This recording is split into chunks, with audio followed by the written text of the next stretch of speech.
My Lord and my God, I firmly believe that you are here, that you see me, that you hear me. I adore you with profound reverence.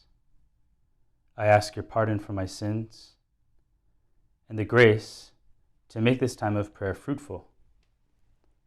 My Immaculate Mother, Saint Joseph, my Father and Lord, my guardian angel, intercede for me. I recently came back from a road trip with some high school students, and as we were preparing this road trip, we drove from New York all the way to Montana. It's about 2,000 miles on the road. At the beginning, as we were preparing this trip, it was unclear who would sign up. With the whole COVID crisis, it wasn't clear who would be comfortable traveling, which students, which families would end up committing. And there was a bit of jostling, and some people dropped out, other people joined in. But in the end, the number of people that traveled were 12. 12 people, including me. 12 men traveling in 2 minivans across the country. 12 men moving about on the highways and byways for days on end. Does that sound familiar?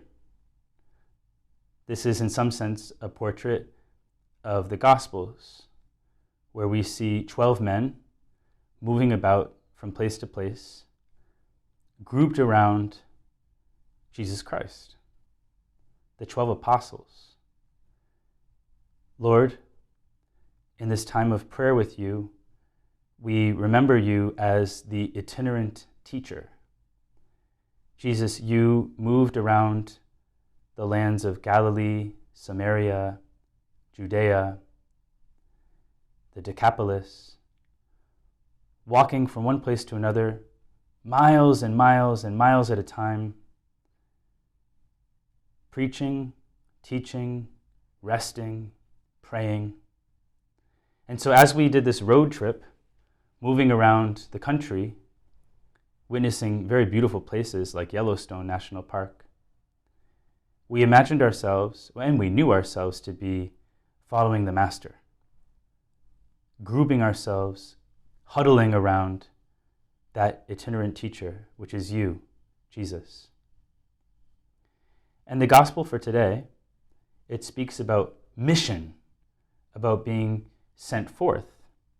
It's from Matthew's gospel, and it comes right after that moment in which the apostles are officially called by the Lord. Now, this is not the first calling that they receive. For example, Peter, James, John, Andrew, they had all been invited by the Lord, where you, Jesus, meet them where they are, at their boats, fishing, and you invite them to follow you. But this moment in the gospel seems to be, at least in Matthew's gospel, that official moment in which the 12 are set apart and distinguished as apostles with a capital A. And in fact, their names are listed.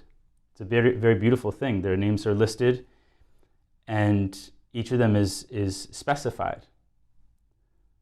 Their personal names are announced. And then Matthew says that Jesus gave them authority. Right? He gave these apostles a special authority that he did not give the other disciples of the Lord. This personal calling, it's a beautiful thing that those names are listed, right?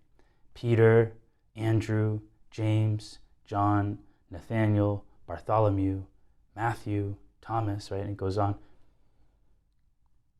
The list of names is very important because the calling of Christ is personal. He doesn't call humanity en masse. He invites each individual to follow him closely. You and me, each of us has been called by our own name, by our personal name. St. Josemaria liked to say, by our nickname, by that name that perhaps only our mother uses for us. Each of us has been called by our personal name and set apart, just like those apostles have been pulled apart, for a specific mission.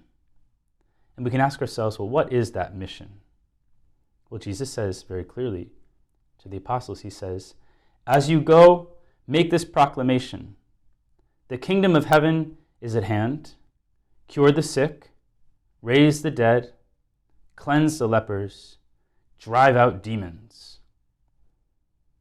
Jesus, you give the 12 apostles a very clear set of tasks.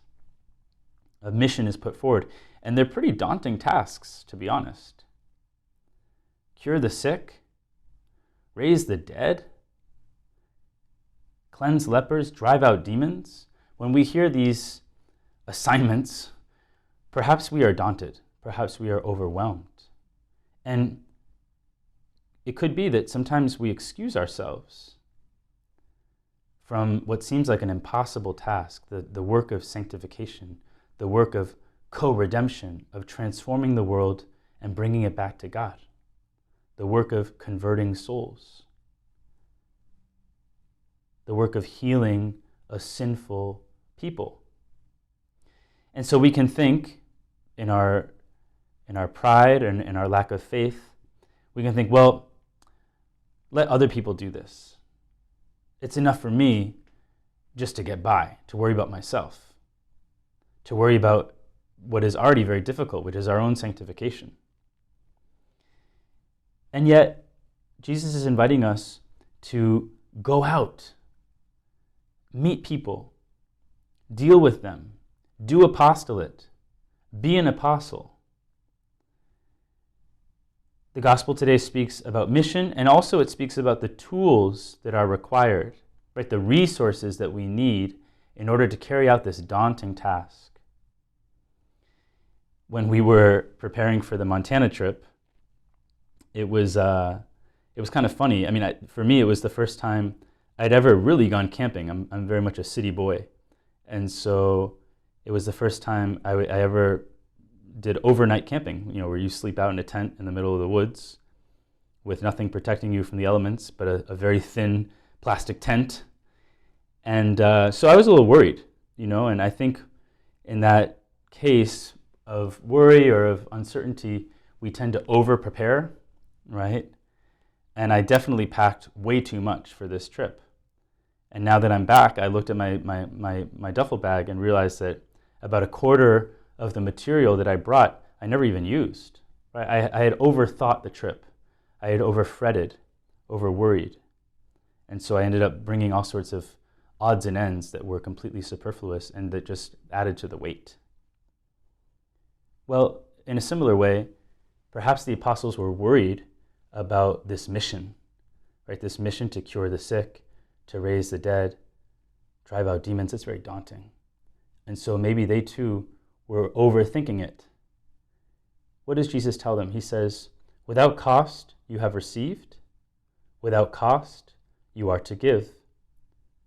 Do not take gold or silver or copper for your belts, no sack for the journey, or a second tunic, or sandals, or walking stick. The laborer deserves his keep, and then he explains how they will be taken care of. Right? People will take care of them in their material needs. Lord, you are telling each one of us, don't worry about those material things. Don't worry about having everything in order, everything tied down, everything secured. I will take care of you. I will provide. When we think of our apostolate, right, our being apostles, let's remember that we're not alone. Right? Jesus is with us every step of the way, and it is He who is making our work fruitful. It is He who in the end is the one to convert souls. It is He who sanctifies. We are simply instruments in His hands. And so we have nothing to worry about. Let's not get tied up in excuses. Let's not get tied down in a kind of desire for security that ends up paralyzing us. What is really needed for me to be an apostle, for my mission? It's not having all the perfect circumstances in place to be able to talk to people about God or to be able to help someone to go back to the sacraments. What is needed is our self-giving. What is needed is our generosity, not the perfect conditions. St. Josemaria has that wonderful point in Furrow where he says, there are many Christians who are persuaded that the redemption will be completed in all environments of the world, and that there have to be souls, they don't know which ones, who will contribute to carrying it out with Christ. But they think it will take centuries, many centuries. It would be an eternity if it were to take place at the rate of their self-giving. And that was the way you yourself thought, until someone came to wake you up. Jesus, in this gospel scene, you are waking us up. You're waking us up and helping us realize that perhaps we're carrying too much luggage. Perhaps we're too comfortable. Perhaps we're shielding ourselves from certain risks in our apostolate, in our outreach to other souls, in this work of evangelization. Well, Lord, help us to perhaps shed some of these extra objects, some of these comforts that are keeping us from really moving, and help us to get on the road with the 12 to co-redeem.